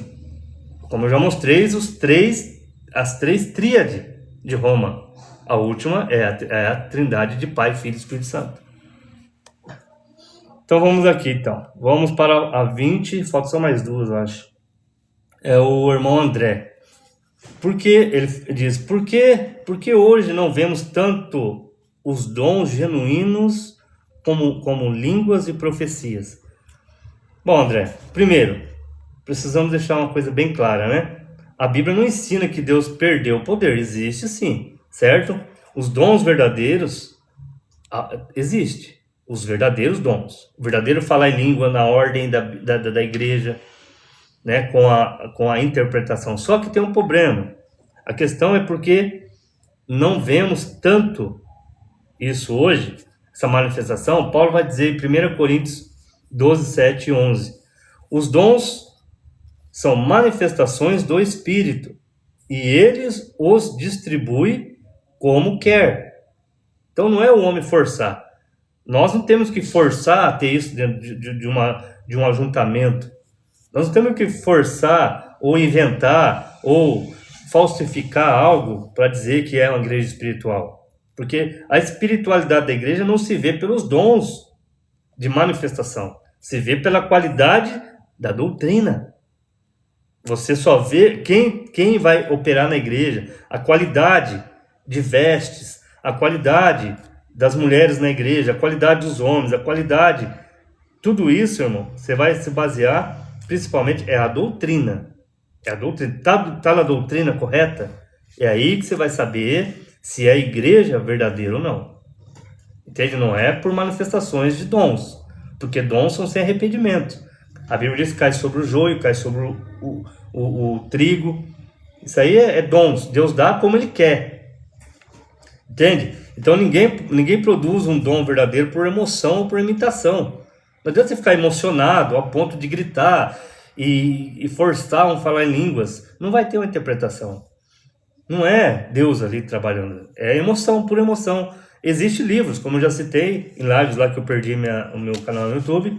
Eu mostrei 10 livros que eles estudam. Todo sistema religioso no mundo estuda. São 10 livros famosos. Que, principalmente Skinner e Freud. Skinner, principalmente, que vai ensinar como é que molda um ambiente. E isso as igrejas abraçaram, por isso que aos poucos vão mudando. A igreja foca em luzes e foca nos hinos, aqueles hinos emocionantes. E aquilo leva a pessoa a um estado, às vezes, de emoção, que eles tiraram a verdadeira emoção de leitura da Bíblia Sagrada para um emocionalismo. E no emocionalismo não tem evidência do Espírito Santo. Então, tiraram a verdade. Os judeus, irmãos, um cidadão disse assim, você disse que as denominações não tem base para ser denominação, mas e a sinagoga? Falou, meu querido, então faça igual a sinagoga. A sinagoga era para a leitura da Torá. É para a leitura da Bíblia Sagrada. É para a leitura das Escrituras. E eles levavam a sério com todo o respeito e reverência sobre a leitura. E não era ler um versículo da Bíblia só e ficar 3 horas cantando. Não. É a leitura da Torá. Eles entendiam. Por isso que eles sabem todo. Apesar de não ter revelação, eles não podem entender quem é Jesus. Claro, porque isso se trata de revelação. Como os evangélicos também não sabem quem é Jesus. Entende? Então é a mesma coisa. Então, irmãos, você não pode basear nos dons, na manifestação de dons. Isso não quer dizer nada. Pode que seja emoção, pode que seja um dom verdadeiro, mas não vai mudar nada. Porque edifica, Paulo vai dizer, vamos lá, os dons são manifestações do Espírito, e ele o distribui como quer. Portanto, ninguém produz um verdadeiro dom por emoção ou imitação, certo? Jesus também mostrou que a incredulidade impede a manifestação de Deus. Então, se não crê na Bíblia Sagrada, como é que Deus vai ficar operando ali? Que adianta Deus vir com dons, acabar o culto ali, o pastor terminou de pregar e levanta alguém, fala em línguas, passa alguns minutos, levanta o outro para interpretar aquele silêncio, né? com reverência, como Paulo diz. E aí aquele lá interpreta aquilo falou, e aquilo é bom, edifica a igreja. Mas o que adianta se não crer na Bíblia Sagrada? Então, não adianta nada. Em Marcos 6, em Nazaré, Jesus não fez ali muitas maravilhas, estava admirado da incredulidade deles. Um povo incrédulo. Entende? Só queria a manifestação de Deus, só isso. Balbúrdia, barulho, mas nada de doutrina bíblica. Essa é a enganação, irmão. Por isso que muitos terão decepções na hora da morte. E Paulo vai dizer em Coríntios 14, 1 Coríntios 14, 19, quero antes falar na igreja 5 palavras na minha própria língua, inteligível, do que 10.000 palavras em línguas desconhecidas. Não vai edificar ninguém, vai sair de lá a mesma coisa que entrou, não vai mudar nada, não edifica nada, é apenas para o ego da igreja. Entende? Não mudou nada. Tem que ter doutrina. Você não deve olhar para as pessoas só no exterior. Você deve olhar para as pessoas se elas realmente creem na Bíblia Sagrada, irmão. Porque a Bíblia Sagrada, esta Bíblia Sagrada é Urim Tumim. O que é Urim Tumim? Ela tem que brilhar. Se alguém fala algo para você, você deve examinar na Bíblia. Se o seu pastor fala contrário a esta Bíblia, fala, tudo bem, pastor, fica para você isso daí. Eu fico com a Bíblia. Porque Paulo diz, aquele que tirar quaisquer palavras, ou nós mesmos, Paulo vai dizer nós mesmos, ele mesmo, pregasse um outro evangelho além do que já tinha sido anunciado, seja maldito. Entende? Então não tem como, né? Por isso, de novo, por isso que precisávamos de um profeta. Em 1 Coríntios 14, 26, está escrito, faça tudo para edificação. Tudo tem que ser para edificação, não para confusão. Não para distanciamento da Bíblia Sagrada. Então o irmão Branham diz, não fazemos de línguas, profecias, manifestações e principalmente a evidência de espiritualidade, nós não fazemos disso a evidência de ter o Espírito Santo. Jamais. É melhor uma igreja que não tenha nada dessas coisas, se bem que Deus opera, veja bem, não estou dizendo que Deus não opera, Deus opera, mas que tenha a palavra revelada. Aí, essas coisas vão acontecer, quando Deus quiser que aconteça. Deixa a liberdade do Espírito Santo. Faz um culto hoje, não aconteceu nada, vai no outro, uma hora acontece, e aquilo edifica, tá bom, mas e a palavra? Essa permanência na palavra é que precisa, que é simplicidade. Paulo diz, a simplicidade de Cristo, e o irmão Branham diz, é o que faz hoje os religiosos tropeçar. Eles não conseguem permanecer naquele culto simples, mas que seja verdadeiro, citando as Escrituras como ela é. Entende? E Paulo vai dizer em Timóteo, 2 Timóteo, tendo aparência de piedade. Eles têm aparência de piedade, de religiosos, mas nega a eficácia dela. Então é isso, vamos para a próxima. Ainda o irmão André, né? Vamos aqui então. Irmão André. O que é o plano de redenção? O que é o plano de redenção? Essa a gente já até falou ali, que é mais ou menos é o plano de redenção, já até falei ali em cima, né? 1 Pedro. Vamos aqui, André. O plano inteiro da eternidade até a consumação, a redenção não foi uma solução improvisada quando aconteceu a queda no Jardim do Éden. Porque você sabe, irmão André, eu já falei, você deve ter ouvido falar, lá no Éden, o que aconteceu lá dentro do Éden? A serpente. A serpente não era uma cobra, né? É só ler a Bíblia, né? Qualquer um sabe que a serpente não era uma cobra. A serpente era um ser ereto. Senão não teria sentido Deus amaldiçoar ela e fazer ela ser um animal rastejante. Você não pode quebrar as escrituras. E a Bíblia diz em Gênesis 3,15 que ela tinha um semente. Ela tinha semente, ela tinha filha, ia sair dela filhos. E o que aconteceu com Eva, Paulo vai dizer que Eva foi seduzida pela serpente. E uma mulher seduzida, ela vai trazer o quê? Trouxe um Caim. Por isso que vem essa natureza, e a Bíblia vai dizer que Caim é do maligno, não de Adão. Não de Adão. As pessoas querem forçar o texto a dizer que é de Adão, não. Entende? A Bíblia diz que ele é do maligno. Entende? Satanás trouxe. A única maneira de Satanás trazer filho era usando algo que já estava criado, porque Satanás não pode criar nada. Satanás não é Deus para criar. Deus sim. Deus gerou sua palavra e habitou aqui conosco. Ele sim, porque ele é o criador de todas as coisas. Satanás não. Satanás não pode gerar um filho para ele aqui e habitar. Ele tinha que usar algo que já estava aqui na terra, que tinha um sêmen que era compatível com a mulher. Entende? E esse elo, por isso que a ciência, há um tempo atrás, pesquisava sobre o elo perdido. Nunca vão encontrar, porque foi amaldiçoado. O macaco não pode, o sêmen do macaco não cruza com a mulher. Já fizeram teste na Rússia, assim por diante. A mulher e o macaco não tem como procriar.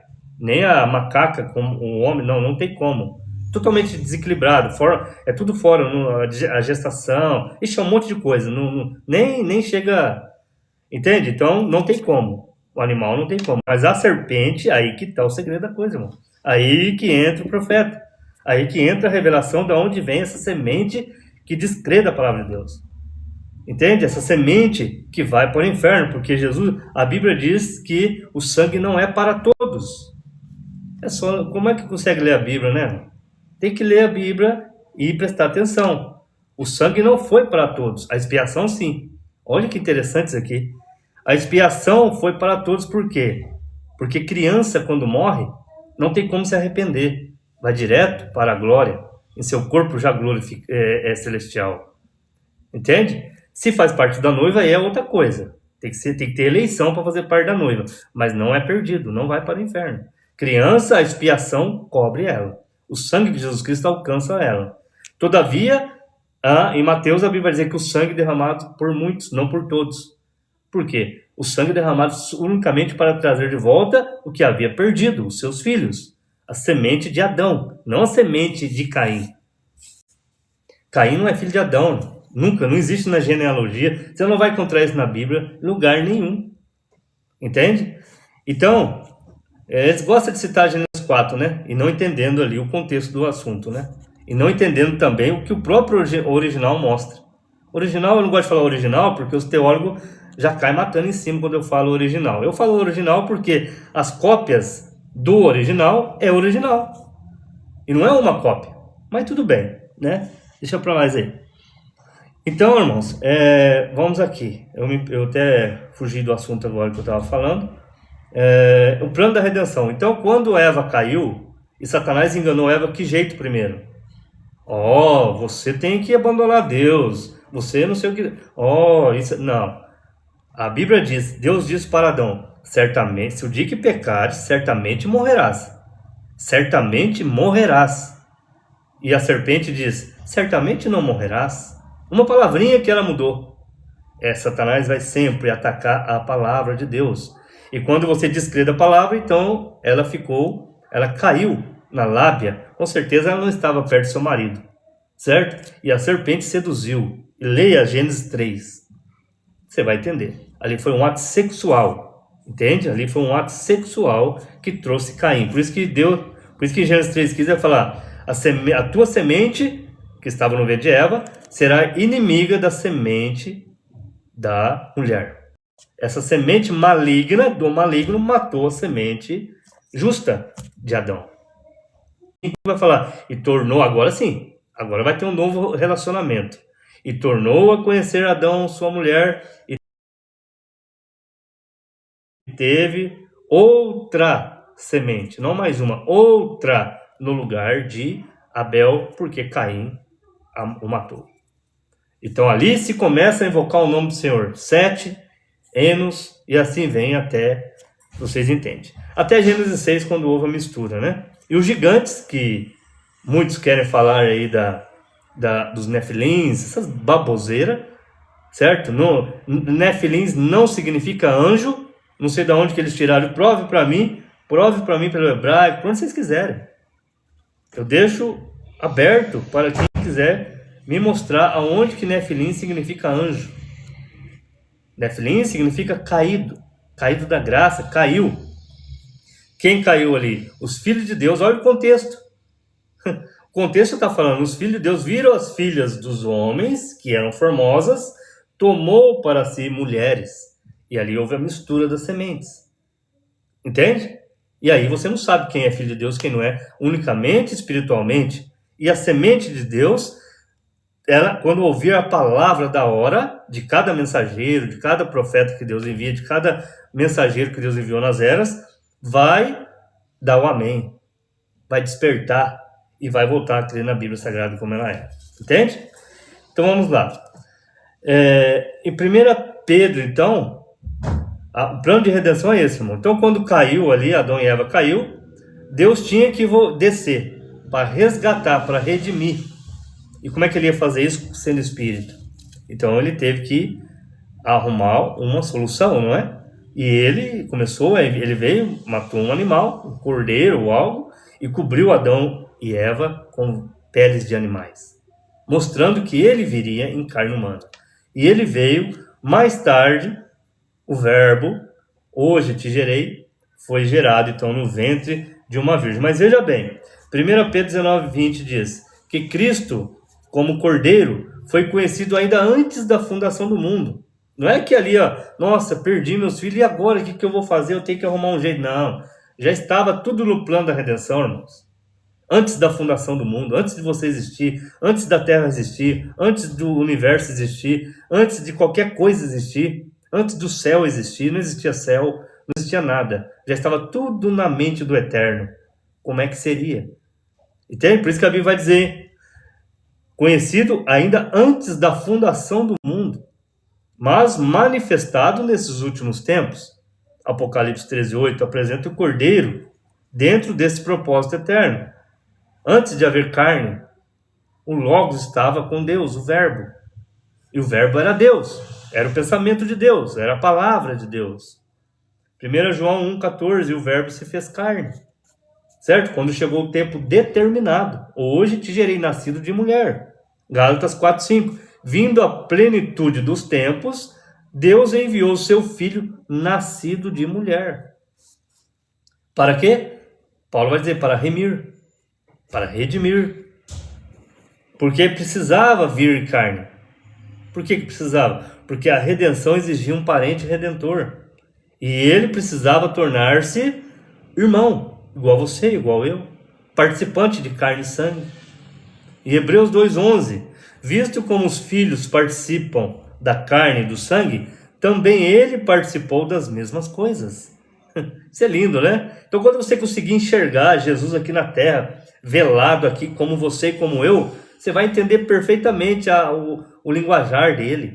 O Pai é maior do que eu. Pai, se possível fosse, passa de mim esse homem. Ele estava como você, como eu. Ele estava velado aqui, não tinha o que ele fazer. A atitude dele era essa, de submissão. A Bíblia diz de humilhação, como irmão. Ele está como irmão seu. Isso não é lindo? Em Hebreus 9:24, Cristo entrou no próprio céu, para agora comparecer por nós perante a face de Deus. Isso não é lindo? E onde que é a face de Deus? Leia 2 Coríntios 4:6. Jesus Cristo é a face de Deus. Hebreus 7:25. Vivendo sempre para interceder por eles. Jesus está lá ainda, o corpo. Ainda não veio, porque a noiva não saiu da terra ainda. Mas estamos na 7ª vigília, na 7ª era da igreja. Qualquer historiador sabe disso, qualquer teólogo aí sabe disso. Estamos na última era. Jesus diz, como foi nos dias de Noé, como foi nos dias de Sodoma. É só você sair, né? Abra a janelinha da sua casa, abra a portinha da sua casa e vai para a rua. Você vai ver que é a mesma coisa dos dias de Sodoma, e nos dias de Sodoma, nos dias de Noé. Comiam, casavam, davam-se em casamento, homossexualismo, glutonaria, comelância, tudo aí do jeitinho que a Bíblia diz. Incredulidade, certo? Tudo, mesma coisa. Estamos no tempo do fim, na vinda do Filho de Deus, para tirar um povo para o arrebatamento. E tudo que a Bíblia, Pedro vai dizer, os elementos se arderão em fogo. Vocês acham que as bombas atômicas então foi inventada para ficar lá de enfeitinho lá? Vamos criar umas bombas aqui, né? Teve uma inteligência agora nesses últimos 2 séculos, para nós fazer umas bombas e deixar guardadinha aqui, nesse último século. Não, tudo isso é preparado para ser usado, é o que a Bíblia diz. tudo será, Pedro vai dizer, os elementos se arderão em fogo, tudo será queimado. Lá atrás tivemos o dilúvio, porque a Terra ela passa para o mesmo processo que o ser humano. Você é feito da Terra, você é feito de 18, 19 elementos químicos. Potássio, ferro, magnésio, esse é o seu corpo. E a Terra, esse corpo tem que ser purificado, e a Terra também tem. Para que um dia voltamos ao Éden de novo, voltamos a viver aqui eternamente sem o pecado. Então, Hebreus 7:25, vivendo para sempre para interceder por eles. E Deus volta à igreja pelo Espírito, que Jesus prometeu. São João 14:18, não vos deixarei órfão, voltarei para vós. É o Espírito Santo, queridos, é a obra ainda de mediação, é a obra de filiação. João 14:17, ele habita convosco, falando com os discípulos, ele habita convosco. Quem? O Espírito Santo. E estará em vós. Quando? Quando ele subisse e voltasse na forma do Espírito Santo. Não é lindo aqui? Tudo isso, irmão, permanece dentro da economia da redenção. Tanto quando ele estava fisicamente aqui, hoje ele está espiritualmente. É o mesmo Deus, cumprindo ainda filiação. Ele está como Espírito Santo, ele está como uma obra advogando, ele está como advogado, ele está como consolador. Consegue captar isso? Mas a filosofia, né, fez a cabeça das pessoas imaginar a terceira pessoa de uma Santíssima Trindade pagã, puro paganismo, quando eu mostrei para vocês as três tríades de Roma. A primeira tríade, Júpiter, né, Quirino e Marte, lá nos primórdios, quando foi fundado Roma, Roma monarca. Depois veio para Roma república, permaneceu Júpiter, Minerva e Uno, até que chegou 27 a.C., quando o Império é formado. Deixa de ser Roma República, passa a ser Roma Imperial. E na Roma Imperial, qual que foi a terceira tríade? Pai, Filho e Espírito Santo, usurpando o título do cristianismo. Roma tomou o cristianismo. Paganismo. Entende? Bom, vamos aqui. Irmão Bento, então. Para que foi dado o Espírito Santo? Então, concluindo lá, a obra redentora, então, termina quando a morte foi aniquilada, certo? Aí acaba a obra de intercessão, de mediação, acaba tudo. Aí não precisa mais de expiação, certo? Por enquanto, nós estamos na era da expiação ainda, no tempo da expiação. Irmão Bento, para que foi dado o Espírito Santo? Então, essa aqui vai cair quase na mesma coisa de novo, né? Isso realmente vai se encaixar no plano da redenção, certo? Jesus prometeu em São João 14:16-18, ele habita convosco, ele quem? E estará em vós, não vos deixarei órfão, voltarei para vós, é o Espírito Santo, entende? Paulo vai mostrar isso mais claro ainda, Romanos 8:9, Espírito de Deus, e no mesmo versículo ele diz o Espírito de Cristo. Em Gálatas 4:6, Deus enviou aos nossos corações o Espírito de seu Filho, que é o Espírito Santo, querido, que clama, Abba, Pai, porque ainda é expiação, entenda isso. Para que ele veio para habitar em nós, para regenerar, ensinar, guiar. Não é o que Paulo diz, que ele é o guia? Para santificar. Mas as denominações querem isso? Não, eles querem, a teologia guiar eles. Para santificar, para dar poder, selar o crente para a redenção. Isso é lindo. João 16:13, ele vos guiará em toda a verdade. Gálatas 1:8, recebereis a virtude do Espírito Santo, que há de vir sobre vós, que é o Espírito de Cristo. Colossenses 1:27, Cristo em vós, esperança da glória. Então, irmão Bento, o Espírito Santo foi dado para trazer a própria vida de Cristo ao crente. O Espírito de Deus, que é essa manifestação, certo? De consolador, tudo aquilo que você tem, certo? Regenerar, ensinar, guiar, dar poder, selar até o dia da redenção. Por isso Paulo resume, Cristo em vós, esperança da glória. E ainda estamos na economia da redenção, querido. O mesmo Deus que esteve conosco em carne, agora está em sua igreja pelo Espírito Santo. Irmão Cleiton, 23, pergunta 23, tá? Acho que é a última, né? Última, penúltima. As pessoas ficarão sofrendo no inferno eternamente? Aqui é outra aberração das denominações, né? Infelizmente, ensinamento errado. E as pessoas, né, ficam tudo confusas, né? Não haverá isso, não. Haverá sim um juízo, castigo real, mas não eternamente. Entende? Porque só o pecador possui a vida, ele teria que ter vida eterna para estar sofrendo eternamente. Consciente. É vida, ele está vivo. Ele teria que ter vida eterna para sofrer eternamente. Quando eu morrer, se eu sou salvo, eu tenho vida eterna. Se eu morrer, eu não sou salvo, eu tenho vida eterna do mesmo jeito. Só porque eu vou estar em lugares diferentes, geograficamente falando? Não, não tem nada a ver. Não existe duas vidas eternas. A vida eterna pertence a Deus e é dada aos que estão em Cristo. Romanos 6:26. Ao contraste, querido. O salário do pecado é a morte, mas o dom gratuito de Deus é a vida eterna por Cristo Jesus. João 3,16. Quem crê recebe vida eterna. Quem não crê perecerá. Claro que se crê aqui é por revelação, não é soltar da boca para fora. Mateus 10:28. Deus pode fazer perecer no inferno a alma e o corpo, certo? Aniquilados. Malaquias 4:1-3 descreve o destino final dos ímpios como fogo que os consumirá. Ficarão como cinza debaixo das plantas dos vossos pés. O lago de fogo é chamado, em Apocalipse 20:14, é a segunda morte. Consegue captar isso aqui? Você morrerá fisicamente, e se não for salvo, ainda passará pela segunda morte, que é a alma. Então será aniquilado.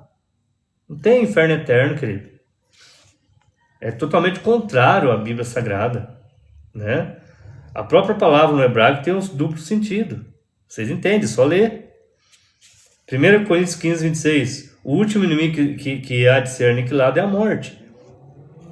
Certo? E há um ponto importante aqui, ó, eterno e perpétuo na Bíblia. Termos de duração precisam ser lidos dentro do contexto. Consegue captar isso aqui? Por exemplo, Judas 7 diz que Sodoma e Gomorra sofrerão a pena do fogo eterno. Entretanto, aquelas cidades não continuam literalmente queimando até hoje. Deu para entender? O fogo veio de Deus e seu juízo foi definitivo. Acabou. Outro exemplo, 1 Samuel 1:22, é o mesmo. É o eterno. Ela tem duplo sentido. Ana diz que Samuel permaneceria perante o Senhor para sempre. O contexto seguinte esclarece que seria por todos os dias que viver. Aqui já está mostrando que pessoas querem pegar esse texto aqui, está errado. Portanto, para sempre, que também é a mesma palavra de eterno, que é olam, pode descrever duração determinada pelo objeto e pelo contexto, não necessariamente existência consciente infinita. Não. Bom, vamos lá. Apocalipse 20, 10 e 15 então apresenta graus de objetos distintos do juízo final. Isso deve se encaixar com o restante do contexto. Não é pegar, vai ficar eternamente no inferno. Ninguém vai ficar eternamente no inferno porque não existe isso nas escrituras. Não existe duas vidas, não existe duas zoe, que é vida eterna. Só Deus tem a vida de Deus, a vida de Cristo. Primeiro, que para você viver eternamente com Deus, você já tinha que estar na mente de Deus antes da fundação do mundo, para a vida eterna. Consegue captar? Porque saímos de Deus, somos de Deus, apenas nos perdemos e Deus comprou de volta. E o Espírito Santo está chamando. Consegue captar isso aqui? Então é lindo, né, irmãos? Então é isso. Então acho que tá bom. Eu vou parar por aqui. Foram 23 perguntas e espero que vocês possam mastigar bem a palavra de Deus, examinar e ver que se tem ou não fundamento, tá? Tudo que eu falei aqui não é pensamento meu, é A Bíblia Sagrada é a mensagem de um profeta de Deus. Entende? Então, Deus os abençoe, meus irmãos.